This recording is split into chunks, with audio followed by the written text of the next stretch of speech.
todas las naciones de la tierra a través del Mesías. Cuando se diga, según los profetas, que los reinos de este mundo han llegado a ser del Señor y de su Mesías, de su ungido, y Él reinará por los siglos de los siglos. Cuando dicen las Escrituras que el león va a poder estar con el cordero, bueno, todo eso ustedes lo han leído, ¿no? Cuando el Señor va a reinar en ese milenio, bueno, ¿cuándo va a ser eso? En el séptimo día de Dios, es decir, en el séptimo milenio. ¿Entendemos? Y de hecho, según el calendario judío, el calendario hebreo, pues está llegando casi al final del sexto milenio. No recuerdo el año exacto, no sé si alguien lo pueda googlear rápidamente en qué año judío estamos, si alguien me puede ayudar con eso rápidamente. Pero según el cálculo, el cómputo hebreo de los judíos, de los años de la historia de la humanidad que llevamos, son 6,000 y tantos. ¿Cuántos son? 5,000 ¿qué? 5,785. Si a eso se le suma 200 años que los mismos judíos dicen que se les restó a ese cómputo, da un total de ¿cuántos? 5,900 aproximadamente. Poquitos más, poquitos menos. 5,900 años. En otras palabras, se está terminando el sexto día de Dios. Se está terminando el sexto milenio de Dios. A punto de entrar al séptimo día, que es el día de reposo, que es el séptimo milenio y que será el milenio de paz y de justicia, donde el Mesías va a reinar. Lo que quiero que veas con esto es que te des cuenta cómo en la forma en cómo Dios administra los tiempos, al mismo tiempo les está enviando señales proféticas a su pueblo. Les está indicando por dónde Él está trazando la historia de la humanidad. De tal manera que cuando el pueblo de Israel, por ejemplo, observaba el día de reposo, observaba el Shabbat, ¿qué era lo que pasaba en su mentalidad, en su corazón, en su espíritu? ¿Qué era lo que Dios quería transmitirles con eso de guardar el séptimo día? ¿Creen que Dios los quería nada más afligir, ponerles una carga pesada sobre sus hombros? ¿Crees que Dios quería hacer eso? No, por supuesto que no. ¿Qué era lo que Dios quería transmitirles al pueblo de Israel y a sus hijos con la institución del día de reposo, del séptimo día de las Escrituras? De que entendieran que esta edad presente, esta historia presente es pasajera. Igual que tú y yo somos pasajeros aquí. ¿Cuántos saben eso? Somos peregrinos en esta vida, dice las Escrituras. Nuestro objetivo, hermano, hermana, no es estar y disfrutar y tener plenitud aquí ahorita. Nuestro objetivo es un día estar en ese milenio, estar con el Señor. Y el pueblo de Israel, cada día de reposo, cada Shabbat, se mentaliza en eso. Se mentaliza en entender de que un día el Mesías va a reinar, de que un día Dios les va a hacer descansar de todos sus trabajos, de todas sus opresiones, de todo su cansancio, y que por lo tanto no deben estar afanados con las cosas de esta vida. Para eso es que Dios instituyó el día de reposo, como señal profética de lo que ha de venir y que está pronto. en nuestros días. Hasta aquí, ¿me van siguiendo, hermanos? Ahora, ¿cuál es el otro punto que dijimos? Que le ayuda a Dios para la administración de los tiempos señalados. Ya dijimos los astros, con relación a los días, a los meses. ¿Y la otra cosa cuál es? Las fiestas, el ciclo festivo. En hebreo hay una palabra para decir fiesta en el contexto de la Biblia. Y es importante conocerla, porque si no la conocemos, nosotros nos podemos dejar ir por lo que nosotros acostumbramos que es una fiesta. ¿Ok? En el mundo hay muchas fiestas, ¿verdad? Hay muchas fiestas, a veces con un origen pagano. A veces hay fiestas y la gente lamentablemente siempre lo relaciona con ¿qué? Con excesos, con vanidad, con derroche. ¿Cierto o no? Con eso relacionan la palabra fiesta. Pero las fiestas de Dios son diferentes. Diga al que está a tu lado, las fiestas de Dios son diferentes. ¿Y cuál es la palabra hebrea que nos ayuda a entender qué es una fiesta de Dios o con qué debemos relacionar una fiesta de Dios? La palabra hebrea moed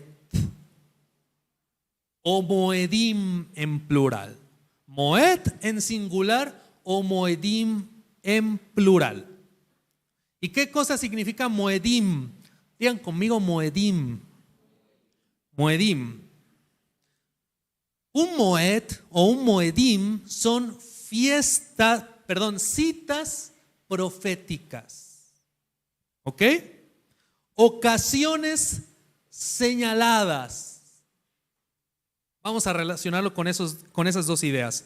Citas proféticas u ocasiones señaladas.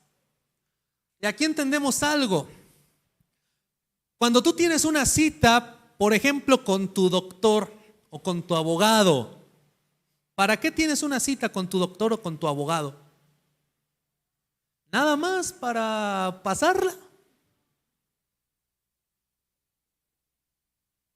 Consulta. Tú tienes una cita con tu abogado, con tu doctor, si tú quieres hasta con un psicólogo, lo que sea. Tú tienes una cita con algunas de estas personas, estableces una cita o él establece una cita contigo porque en ese día que se quedaron de ver, él te va a ayudar con algo, ¿cierto o no? Te va a mostrar algo especial. Porque por eso haces esa cita con él, ¿verdad? Si no necesitaras que él te enseñe, que él te muestre o que él te ayude en algo especial, pues ¿para qué haces esa cita? Las fiestas de Dios es algo similar. Son citas proféticas que Dios estableció para transmitirle a sus hijos cosas importantes, para transmitirle a su pueblo revelación profética, para transmitirles cosas especiales que no se ven cotidianamente. ¿Entendemos? Que no es tan fácil que lleguen a saber, que lleguen a entender, que lleguen a asimilar. Amén. ¿Por qué te cita a ti el abogado? Pues porque tú no manejas del todo ciertas leyes, ciertas normas, ciertos conceptos que el abogado sí.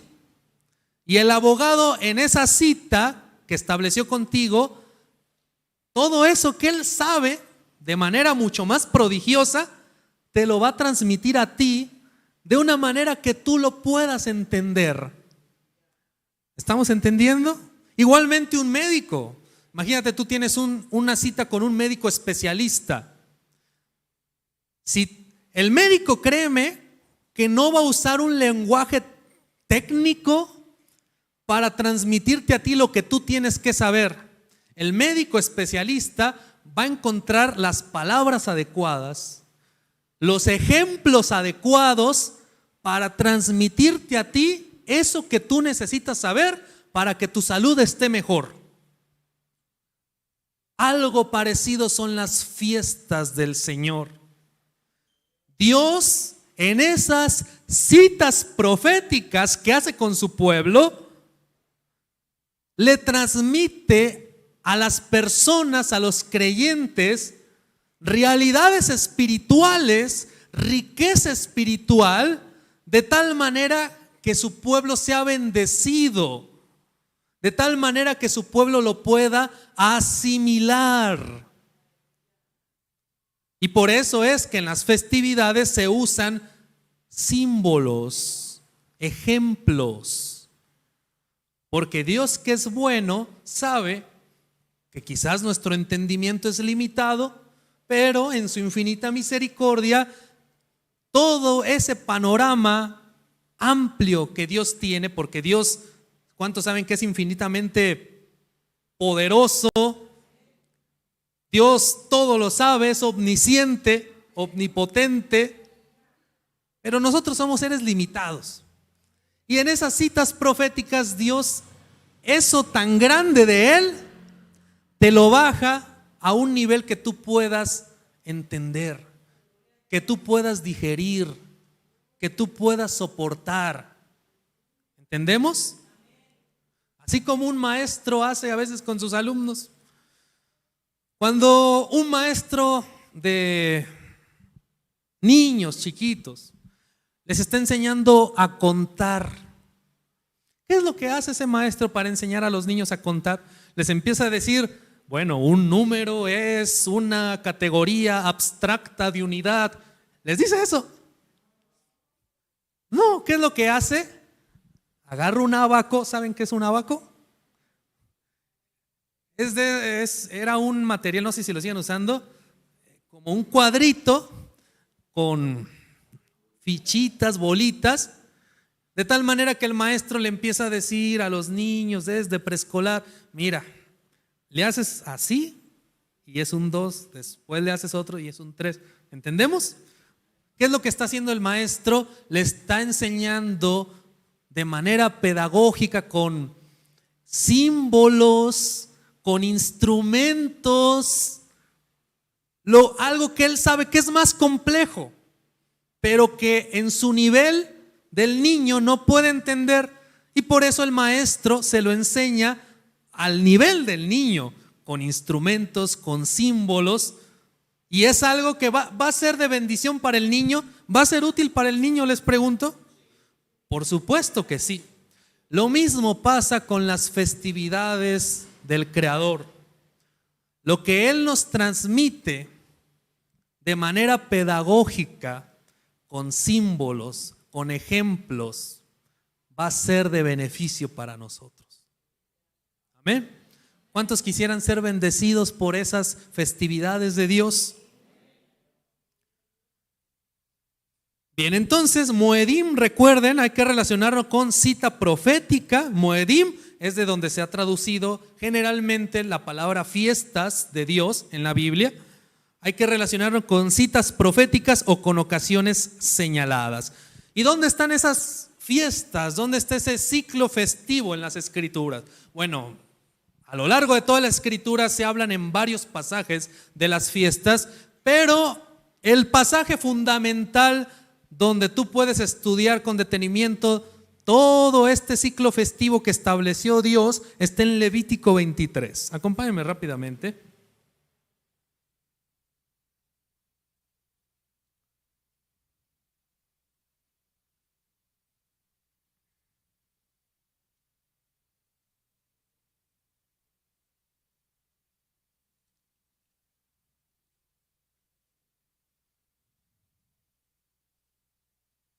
¿Estamos ahí?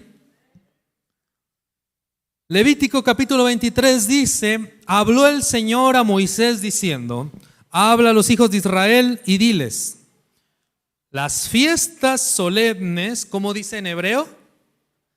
Las Moedim, ¿ok?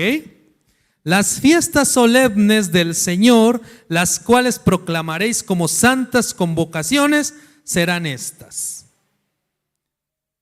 6 días se trabajará, mas el séptimo día será de reposo, santa convocación, ningún trabajo haréis, día de reposo es del Señor en donde quiera que habitéis. Entonces, ¿cuál es la primer fiesta de Dios? La primer fiesta del Creador, la primer Moed. ¿Qué es una Moed? ¿O qué son los Moedim? Citas proféticas, ocasiones señaladas. ¿Ok? Con la finalidad de que Dios en esos tiempos señalados transmita un mensaje especial que es útil para nuestra vida y que nos anuncia cosas proféticas. Todo eso es un Moed, todo eso son los Moedim. Y entonces encontramos que la primer Moed es ¿cuál? El día de reposo. Ok, ya hablamos, ¿no?, del día de reposo, ya sabemos a qué hace alusión. Hace alusión a ese milenio que está por venir, a ese séptimo día de Dios, al séptimo milenio, donde Dios va a reinar en toda la tierra, sobre toda la tierra. Pero después de ahí, se nos habla en el verso 4. Estas son, ¿qué dice? Las fiestas solemnes, ¿cómo dice en hebreo? Las Moedim, con todo lo que significa eso. Estas son las fiestas solemnes del Señor, las convocaciones santas a las cuales convocaréis en sus tiempos. O sea, no era cuando se les ocurriera, ¿verdad? No era cuando tuvieran ganas, no era cuando tuvieran oportunidad de observarlas, ¿verdad que no? Era en tiempos señalados. Amén. Y en todo el capítulo 23 de Levítico tú puedes leer todas esas fiestas, pero ¿tienen la imagen que les mandé? Pero por aquí podemos ver una imagen que lo ilustra mejor. Voy a hacer esto para acá.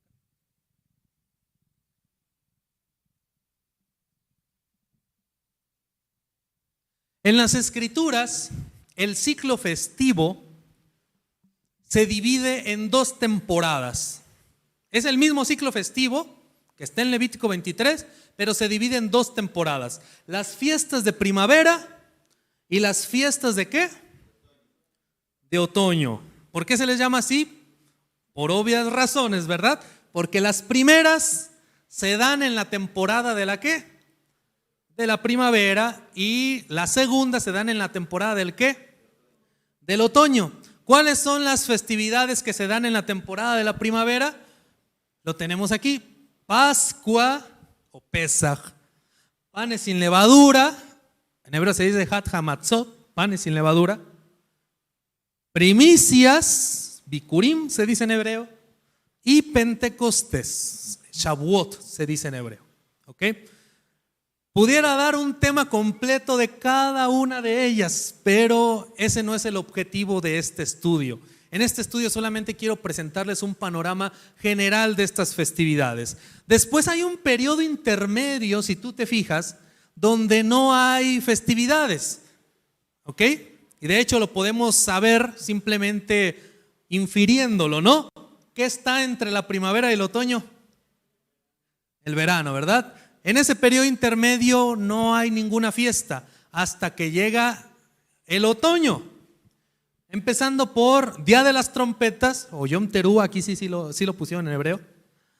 Después Yom Kippur, o el Día del Juicio, o también en la Biblia está como el Día de la Expiación. ¿Han leído acerca de ello en la Biblia? Lo puedes leer en Números 16, todo de qué trataba el día de Yom Kippur. Y finalmente, Tabernáculos, o Sukkot, una fiesta de gran alegría, por cierto. El principal mandamiento de aquí, de esta fiesta, era estar gozosos, estar alegres. Cada una de estas fiestas tiene su propio simbolismo, su propio significado, su propio modelo, permítanme la expresión, su propio modelo pedagógico de Dios para transmitir verdades espirituales, para transmitir conocimiento profético a sus hijos. ¿Estamos entendiendo hasta aquí? Gloria sea al Señor. Entonces, así es como se divide, en términos generales, estas dos festividades, este ciclo festivo, en dos temporadas. Las fiestas tienen un trasfondo histórico. Por ejemplo, la fiesta de la Pascua históricamente conmemora la salida de los hijos de Israel de Egipto. Amén. La fiesta de los tabernáculos, por ejemplo, históricamente conmemora que los hijos de Israel acamparon en tiendas durante 40 años. Y en esos 40 años que acamparon en tiendas, vieron la gloria de Dios. Ustedes saben eso. Sus vestidos no se envejecieron, su calzado tampoco. Dios los alimentó con maná, etc. Entonces, tienen un cumplimiento histórico, pero también tienen un cumplimiento profético o incluso mesiánico, las festividades. Porque nosotros nos podemos dar cuenta que la obra redentora del Mesías ha girado en torno a las festividades. ¿Cuántos sabían eso? Sabemos por las Escrituras que el Mesías, Yeshua, Jesús de Nazaret, murió ¿en qué festividad? La festividad de la Pascua. Era la festividad de la Pascua. Y si tú lees con atención Levítico capítulo 23, te vas a dar cuenta que pegado a la Pascua seguía la fiesta de los panes sin levadura, una semana. Bueno, eso corresponde a la sepultura que tuvo Yeshua, que tuvo el Mesías, de un cuerpo sin pecado, un cuerpo sin maldad. Y la fiesta de las primicias era una festividad donde los hijos de Israel llevaban lo primero de sus sembradíos, de su cosecha, como ofrenda al Todopoderoso, en generales palabras. Bueno, eso corresponde proféticamente, mesiánicamente, a la resurrección del Mesías. Incluso Pablo, hablando del Señor, del Maestro, se nos dice que Él es la primicia de la resurrección. ¿Han leído eso? Entonces vean cómo las festividades se van cumpliendo en la obra del Mesías. ¿Y qué sucedió en Pentecostés? Históricamente, en el día de Pentecostés o de Shavuot, o también se traduce como la fiesta de las semanas, porque era 50 días después de la Pascua, ¿ok? Es decir, 50 días después de que los hijos de Israel salieron de Egipto, se ubicaron a los pies del monte Sinaí. ¿Y qué les dio Dios en el monte Sinaí? ¿Alguien recuerda? Les dio la Torá, les dio la ley, las tablas de la ley. ¿Ok? Eso es lo que históricamente se conmemoraba en Pentecostés. Pentecostés viene del griego penta, de 50, porque era 50 días después de la Pascua. Dios les instruyó a los hijos de Israel que después de la Pascua, de la inmolación del Cordero, iban a contar 50 días. 50 días hasta llegar al día 50 o 7 semanas. 7 por 7, 49. Así es como usa el lenguaje bíblico en Levítico 23. Contarás 7 semanas de 7 para ubicarte en el día 50, Pentecostés. 50. ¿Y qué pasó ahí? Tuvieron una cita profética. ¿Qué pasó en el monte Sinaí? La gloria del Todopoderoso se manifestó de manera prodigiosa y le transmitió a Moisés su palabra, su ley, su instrucción, su Torá. Y ahí es como podemos observar que estos tiempos señalados tienen una razón de ser, ¿verdad? Tienen un objetivo. No es nada más que están por estar. Ahora, mesiánicamente, podríamos llamarle así, o proféticamente, ¿qué pasó también? Yo sé que ustedes lo recuerdan. ¿Qué pasó en el día del Pentecostés según Hechos capítulo 2? Ok, la venida o la llenura, más propiamente dicho, la llenura del Espíritu Santo, de la presencia divina, o lo que en hebreo se conoce como Ruach HaKodesh, la presencia divina, el Espíritu de santidad del Todopoderoso llenó a los creyentes, ¿ok? Como nunca antes había pasado.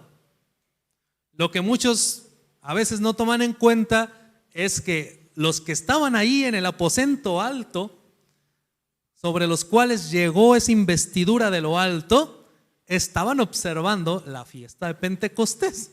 Estaban observando ese Moed, ese tiempo señalado que tenían en las Escrituras como hijos de Israel que eran.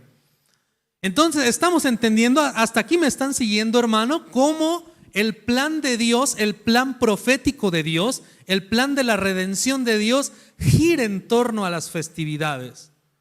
Ahora pudiéramos llegar a decir, bueno, pero pues eso ya pasó, ¿no? ¿Ya para qué? ¿Qué nos habla eso a nosotros? Y pues ya se cumplió, ¿no? Ok, el Mesías cumplió esto, ¿ya para qué? Bueno, recuerda que hay otro ciclo de fiestas. Y yo te pregunto, proféticamente, mesiánicamente, le podríamos llamar así, ¿esto ya se cumplió?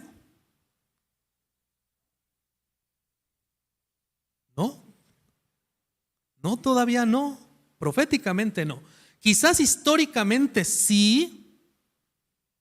Tabernáculos, conmemorar, recordar que estuvieron 40 años en el desierto. Sí, eso sí, históricamente.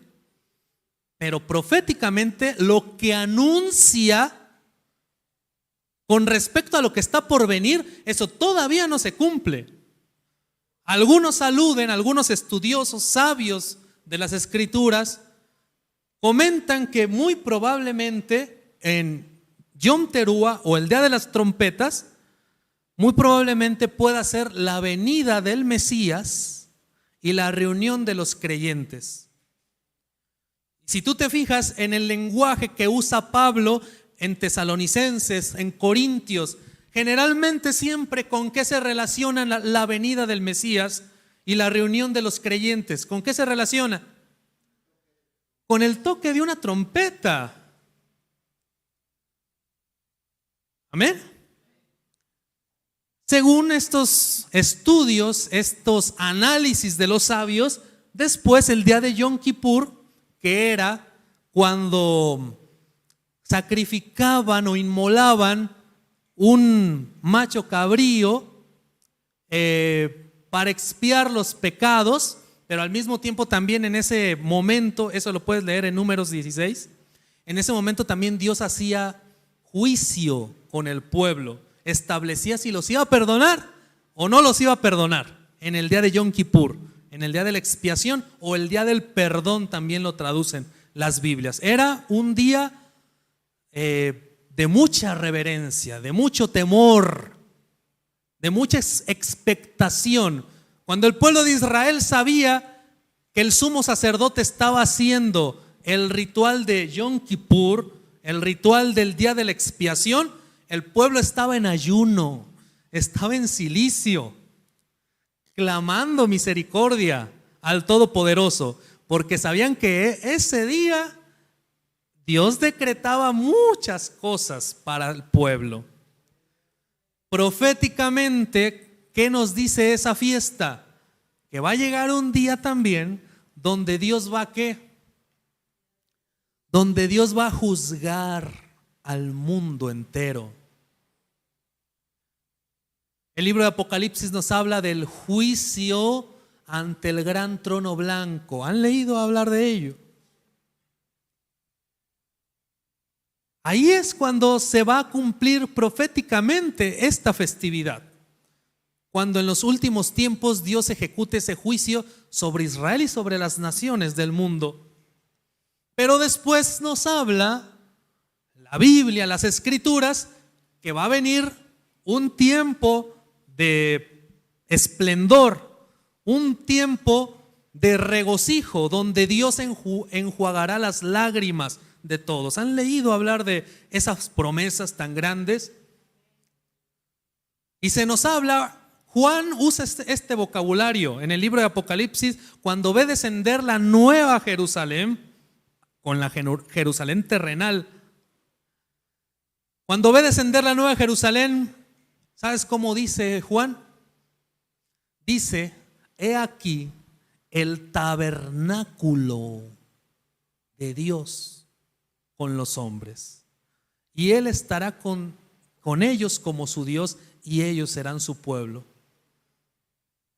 En otras palabras, la fiesta de los tabernáculos no solamente históricamente recuerda ese peregrinaje de los hijos de Israel en tiendas, en cabañas, también proféticamente está anunciando el establecimiento del reino de Dios, del milenio del Mesías. ¿Me van siguiendo?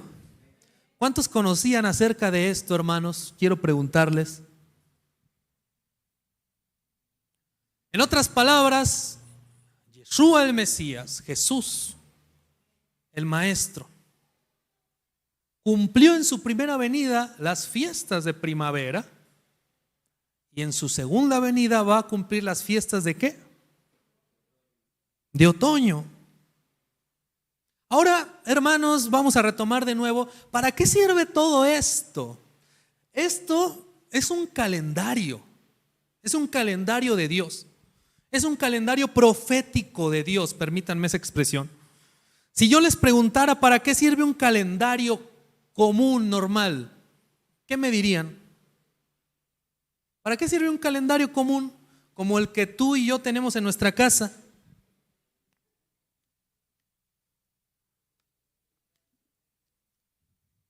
¿Para qué, perdón? Para conocer los días, los meses.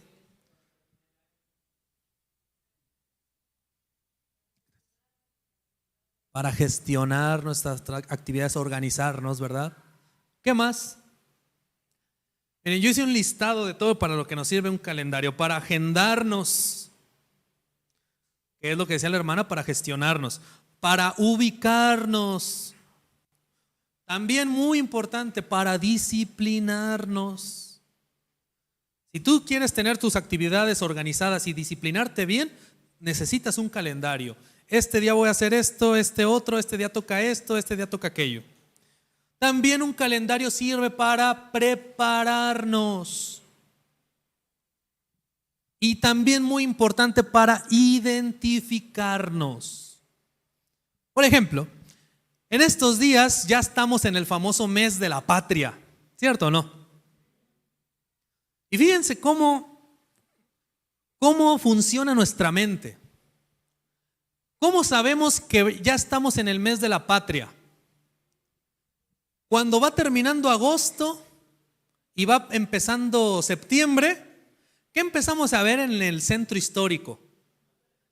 Banderas, los colores de México, ¿verdad? ¿Y qué viene a nuestra mente sin necesidad que nadie te lo explique? ¿Qué es lo que viene a mi mente cuando empiezo a ver que ya se va terminando agosto, que viene llegando septiembre y empiezo a ver la cara de Morelos, de Hidalgo, de la Corregidora, en todos lados de la ciudad? ¿Qué es lo que viene a mi mente? Ya sé, el 15 de septiembre voy a conmemorar, o vamos a conmemorar, ¿qué cosa? La independencia de México. Y al día siguiente, el 16 por la mañana, va a haber ¿qué cosa? Un desfile militar. ¿Sí ven cómo, para qué nos ayuda un calendario? ¿Ven cómo el calendario nos da un sentir de identificación y al mismo tiempo nos ayuda a prepararnos, ¿no? Por ejemplo, ¿en qué sentido? En la escuela donde trabajo, cuando se va terminando agosto y va iniciando septiembre, ya sé, sin necesidad que mi jefe me lo diga y demás, que va a haber un acto cívico en honor a la independencia, que tengo que preparar a mis alumnos, que se tiene que preparar la escolta, que se tiene que hacer toda una serie de pasos para estar preparados para esa conmemoración que nos da identidad como mexicanos. Amén. ¿Cuántos hasta aquí están entendiendo lo que estamos hablando? Lo mismo pasa con el calendario de Dios, el calendario bíblico. El calendario bíblico te ayuda a prepararte también y a identificarte con los tiempos de Dios. Así como nosotros nos identificamos con los tiempos de nuestro calendario secular y nos preparamos para ciertas ocasiones, de igual manera así funciona el calendario de Dios. Esa es la razón por la que Pablo les escribió a los tesalonicenses lo que leemos en un principio. Vamos a verlo de nuevo. Primera de Tesalonicenses capítulo 5. ¿Estamos ahí?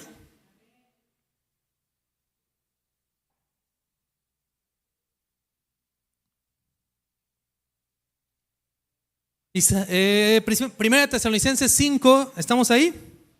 De nuevo dice, pero acerca de los tiempos y de las ocasiones, no tenéis necesidad, hermanos, de que yo os escriba.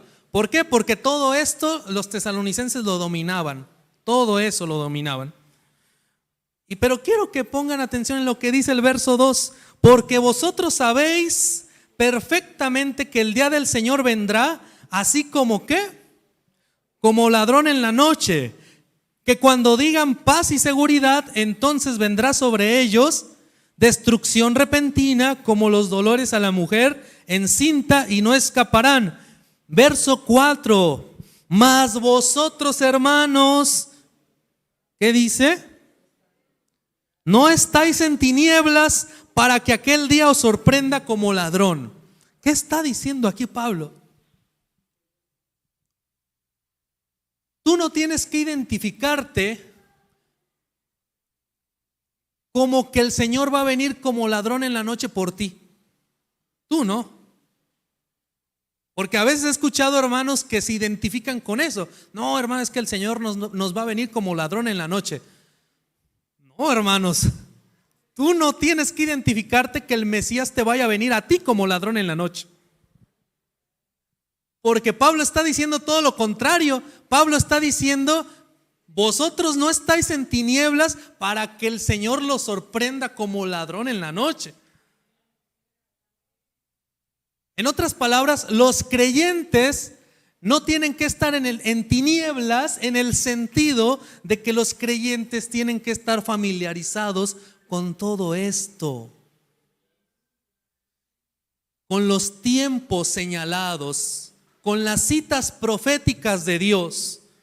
Y cuando tú estás familiarizado con todo esto, el Mesías no te va a venir como ladrón en la noche. ¿Entendemos? No te va a agarrar de sorpresa. ¿Qué quiere decir eso de ladrón en la noche?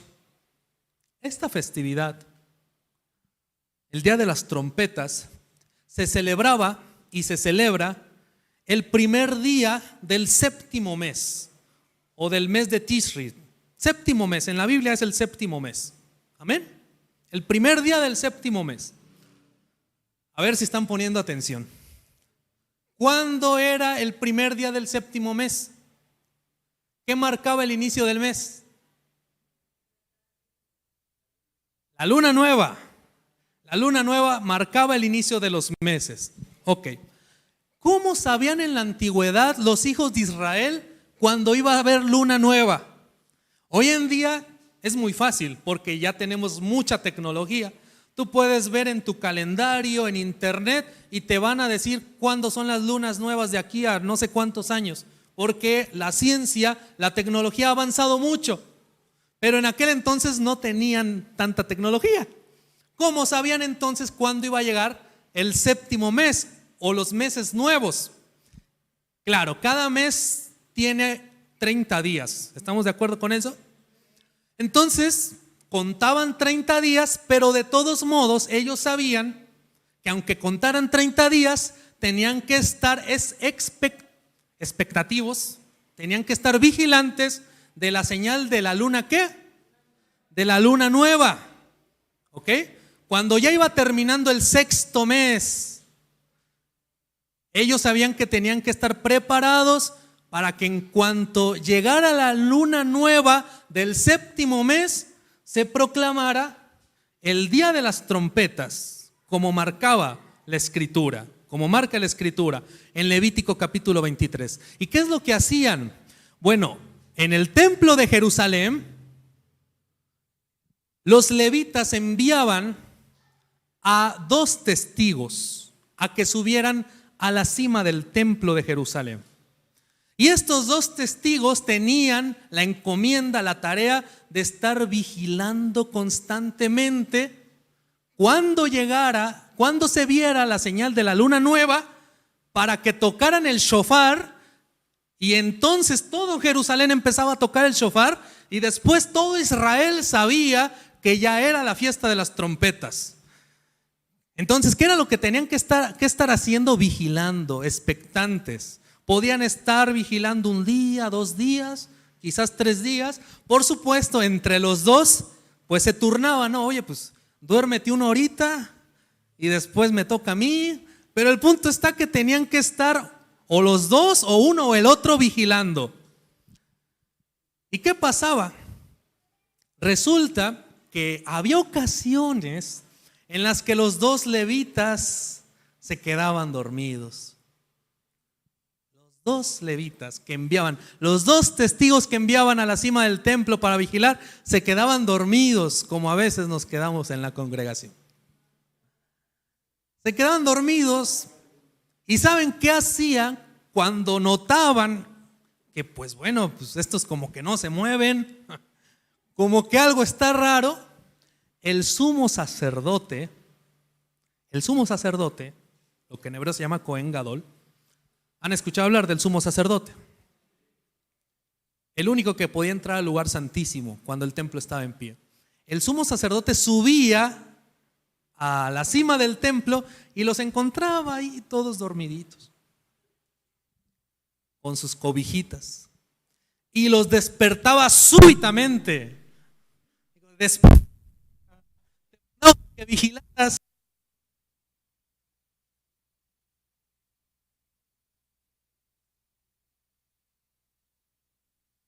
Sí, ahí estamos.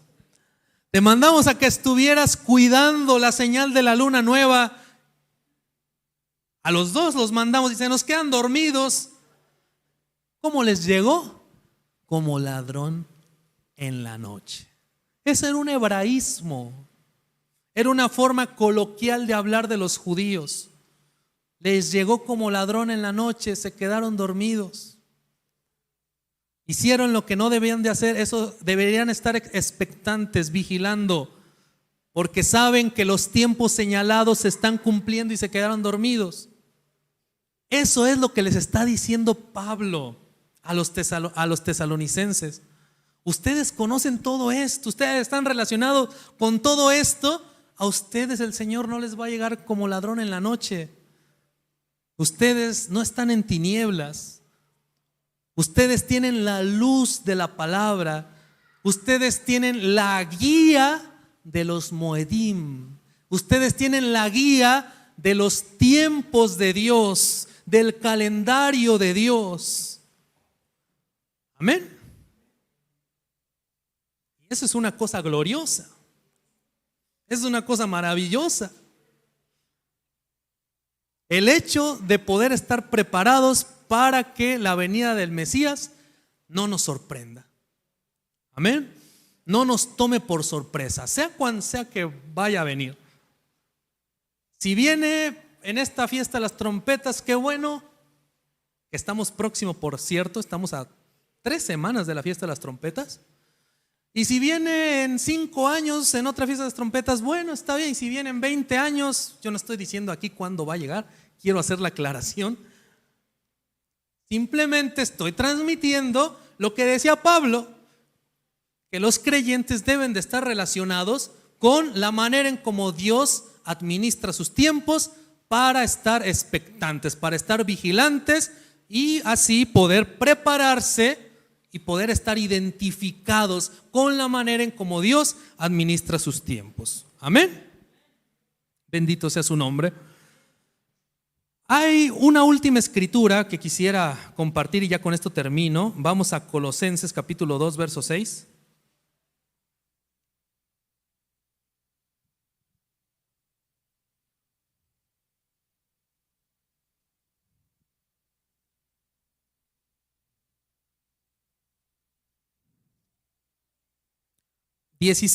No 6.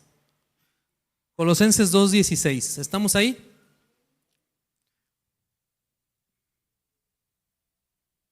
Dice, por tanto, nadie os juzgue en comida o en bebida, o en cuanto a días de fiesta, luna nueva, o qué cosa dice, o días de reposo, todo lo cual es sombra de lo que ha de venir, pero el cuerpo es de Cristo, dice esta versión, o el cuerpo es del Mesías. Hasta ahí solamente.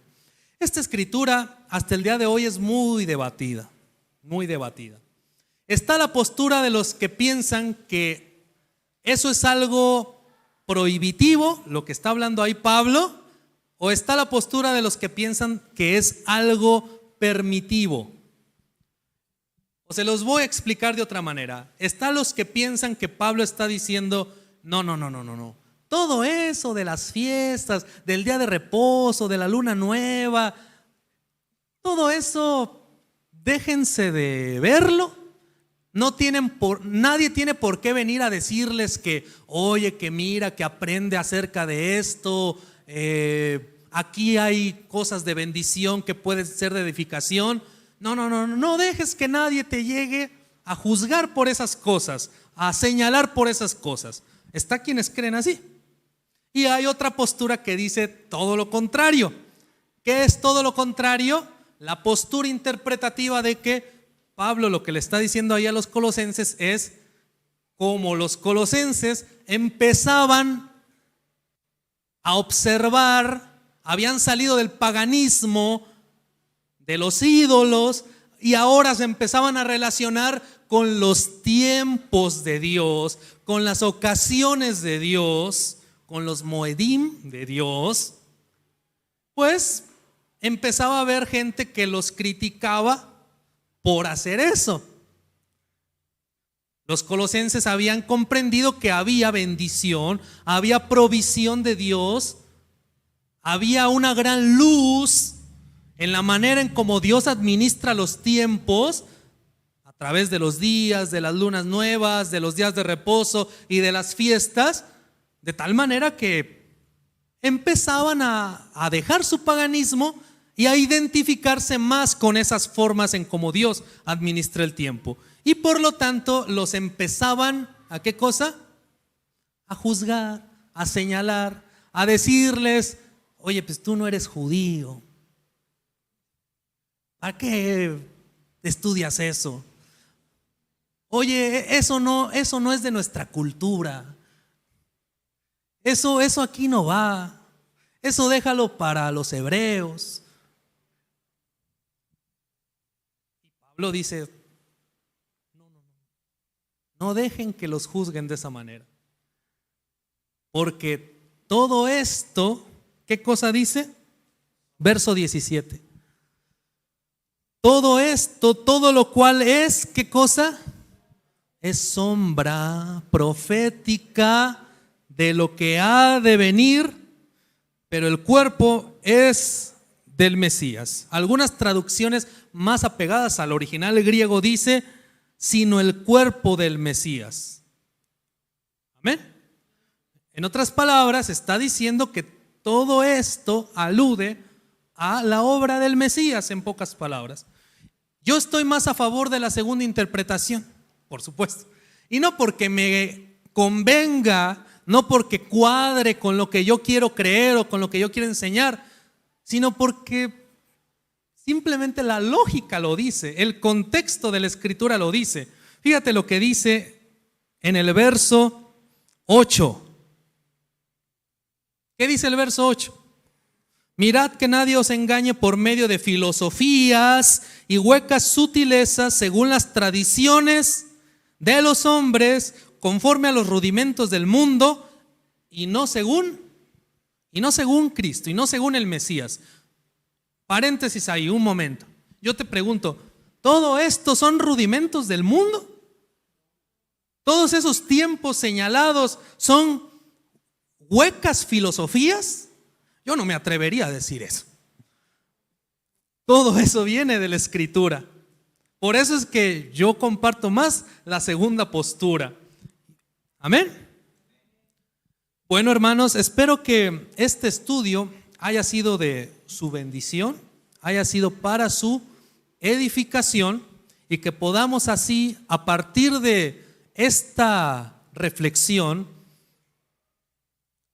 esforzarnos por relacionarnos más con la forma en cómo Dios administra sus tiempos señalados, sus tiempos proféticos, para que un día nos envíe una carta a Pablo. Bueno, pues Pablo ya está muerto, ¿verdad? Pero quizás en la resurrección de los muertos, porque es algo de la Biblia, la resurrección de los muertos. Y que Pablo envíe una carta de nuevo y seamos dignos de recibir una carta del apóstol Pablo, y que nos diga, como les dijo a los tesalonicenses, acerca de los tiempos y de las ocasiones. No tienen necesidad, hermanos, de que yo les vuelva a enseñar, a instruir, porque veo que lo manejan muy bien. Veo que manejan bien la forma en cómo Dios administra los tiempos, y saben comprender las señales proféticas en sus festividades, saben identificarse con esos tiempos señalados en sus festividades, saben disciplinarse en su vida espiritual a través de los tiempos señalados de Dios, saben ubicarse proféticamente, saben agendarse en su vida espiritual. Amén. Vamos a ponernos sobre nuestros pies, hermanos. ¿Cuántos dan un aplauso fuerte al que vive por todos los siglos?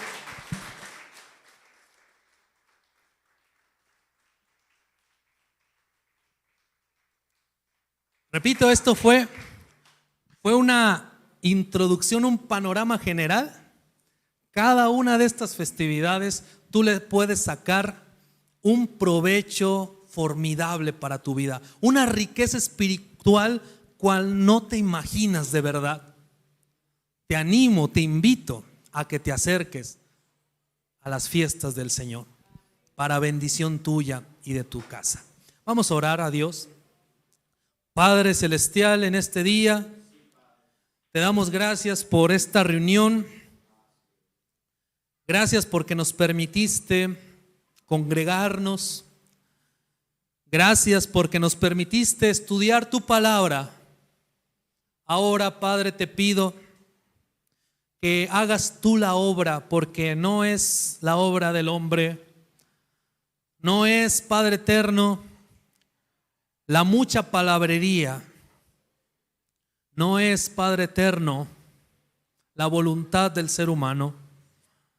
Es tu sola potestad, tu solo poder, el que puede, Padre, traer luz, traer entendimiento, abrir el entendimiento de las almas de cada una de las personas que están aquí.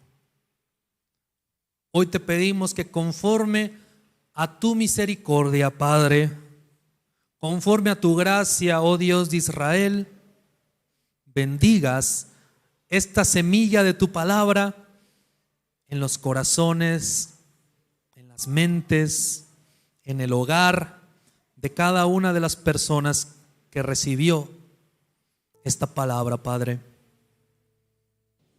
Guíales por el buen camino.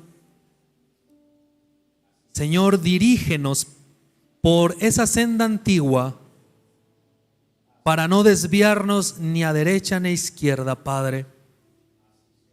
Ayúdanos a fundamentar las raíces de nuestra fe y estar así, Padre, preparados en la forma en cómo tú administras los tiempos, para poder estar entendidos en la forma en que tú diriges los hilos de la historia a través de los tiempos señalados, de las señales proféticas, de tus moedim, de tus fiestas, de la forma en cómo tú cuentas el tiempo. Queremos hacerlo, Padre, también nosotros. Quizás estamos muy separados, muy alejados de ese contexto. Quizás estamos muy, Señor, distantes de esas formas. Tú sabes el trabajo que cuesta, Padre, y sabes que muchas veces no es mala voluntad, muchas veces no es desinterés, sino sabes que hay un obstáculo grande, hay una barrera grande que vencer. Padre, nacimos en este contexto, sí. Hay muchas cosas que se nos hace difícil comprender, pero sabemos que contigo podemos, Padre eterno, conseguirlo. Con tu guianza, Padre celestial. Solamente danos humildad, Padre eterno, para reconocer nuestras limitaciones, para reconocer nuestros errores y permitir que tú restaures en nuestra vida, en nuestra familia, en nuestra congregación, la forma en que tú administras el tiempo para gloria tuya, Padre.